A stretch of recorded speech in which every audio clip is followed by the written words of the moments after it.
Hong Kong protesters trapped in university standoff. Please let my daughter go. Police surrounding a campus have fired tear gas and water cannon at protesters who tried to flee. Hong Kong.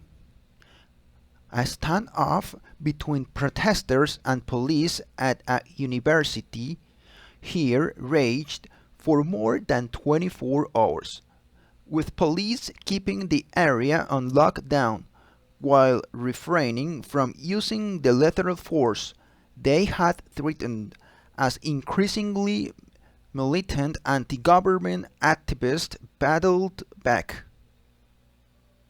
At around 1:30 p.m. Monday, dozens of black-clad protesters jumped railings and tried to flee the Hong Kong Polytechnic University campus, where the standoff took place. But police fired tear gas, paper bullets, and water cannons at them, driving many back in. Scuffles broke out as protesters hurled bricks while holding umbrellas for cover.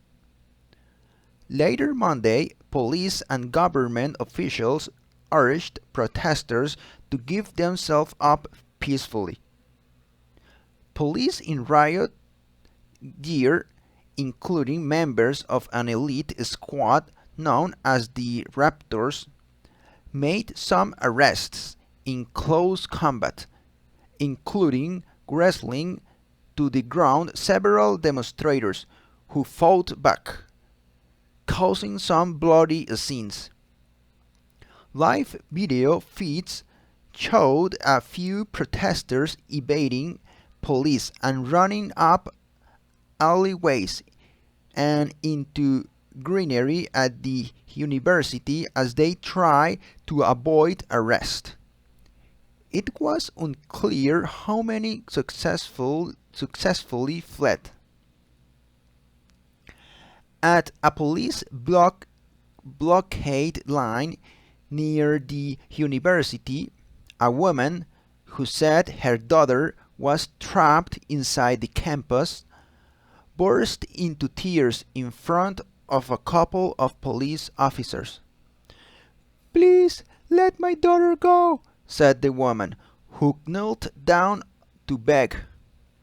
Or I will jump from a building in front of you. Shortly afterwards, others joined her for an impromptu sit-in. The university confrontation, which began a week ago and intensified Sunday morning, has marked an escalation in the tactics underlying the protesters' strategy. What started as a largely peaceful movement for more than 5 months ago has in recent weeks taken a much more violent turn.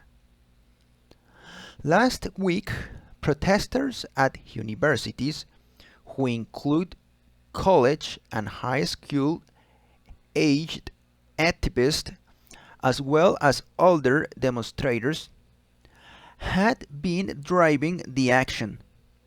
They have stockpiled makeshift weapons and adopted more aggressive tactics in an effort to maintain the movement's momentum, fighting with police in several districts close to the campus. Late Sunday, police had threatened to use lethal force if necessary to combat the attacks from the protesters, who at several times during the day were hurling Molotov cocktails almost continually. Protesters had gathered at Poly U after a week of clashes at universities and caused disruptions at the Cross Harbor Tunnel, a key artery that connects two main parts of the city. The continuing standoff comes as a law banning people from wearing masks at protests was ruled unconstitutional on Monday by Hong Kong High Court. The ruling marks a setback for the government, which had imposed the measure under emergency powers in an attempt to quell the unrest. More skirmishes developed across Hong Kong on Monday. In Jordan, an area near the university, a few officers were seen on a bridge firing rounds of tear gas at some black-clad protesters on the ground at about 2:45 p.m. Many of the protesters holding umbrellas quickly took cover underneath the bridge, where they stayed before responding with more than a dozen Molotov cocktails at around 4 p.m.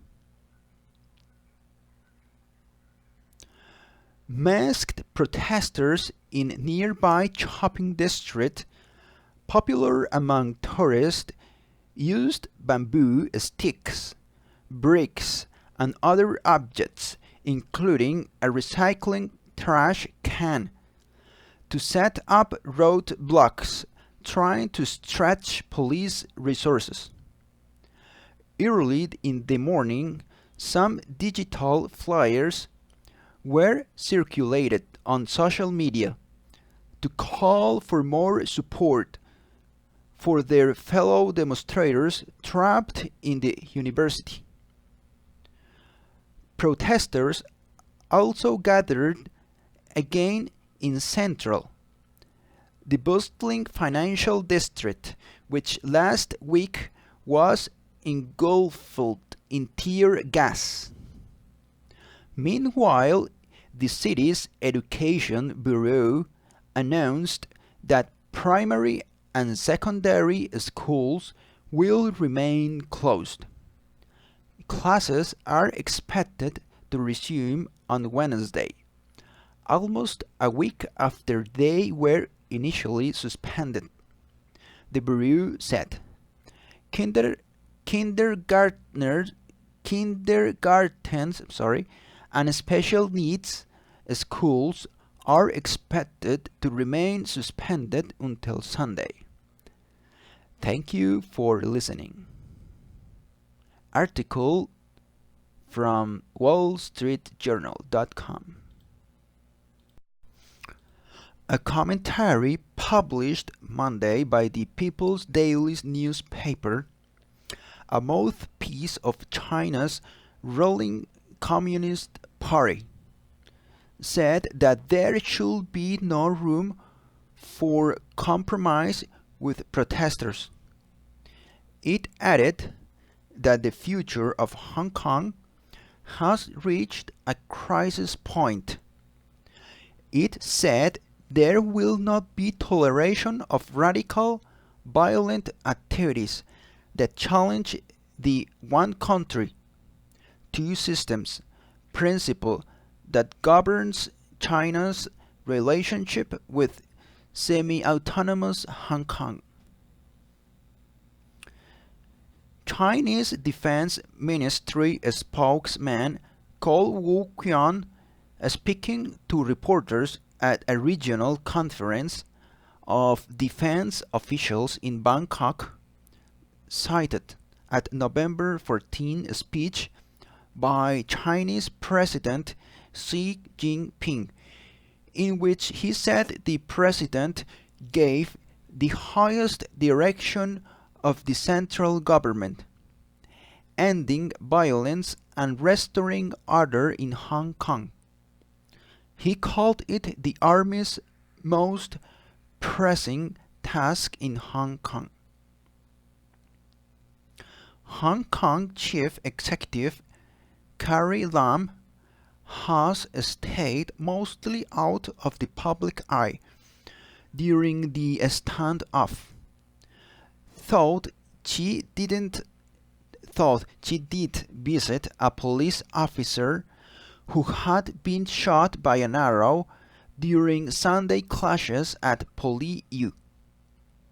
In a Facebook post Monday, she referred to the protesters as rioters and condemned the destruction of facilities in around campus, as well as the use of Molotov cocktails and bricks. The police have made many appeals. Whoever is inside the Polytechnic University campus should listen as soon as they can, Mrs. Lam wrote. Inside the campus, protesters were trapped inside the facilities, according to one student that was there. The police surrounding campus, along with their use of tear gas on those that were trying to leave, left the protesters no choice but hide inside. There was enough food and supplies to last for another day or two, the student said. The police force said Monday that Red Cross volunteers had been allowed to enter PolyU to provide first aid. Previously, it had blocked access for many volunteers hoping to enter the campus to provide aid to the wounded, and photos circulating on social media showed a number of first aid volunteers had been arrested when trying to leave the campus. Since a large amount of weapons, including petrol bombs and explosives, remain on PolyU campus, and dangerous chemicals have been stolen from the laboratory, this poses a grave threat to public safety, the police force said in a statement. It added that it attaches great importance to the injured people at Hong Kong Polytechnic University and the rights of arrested persons. The hospital authorities said Monday that 38 people ranging from 16 to 84 years old had been taken to hospitals with injuries over the weekend. 5 were in serious conditions, and the rest were either stable or had been discharged. The police said 154 had been arrested in the same period, including at least one as young as 13, bringing the total number of arrests to 4,491 since the protest movement began on June 9. Some of those arrests included self-identified medics and some who identified as journalists but couldn't provide valid credentials. Police also said they had used live bullets twice, on Sunday night and early Monday morning. In one skirmish, officers fired at a car that attempted to hit a police roadblock.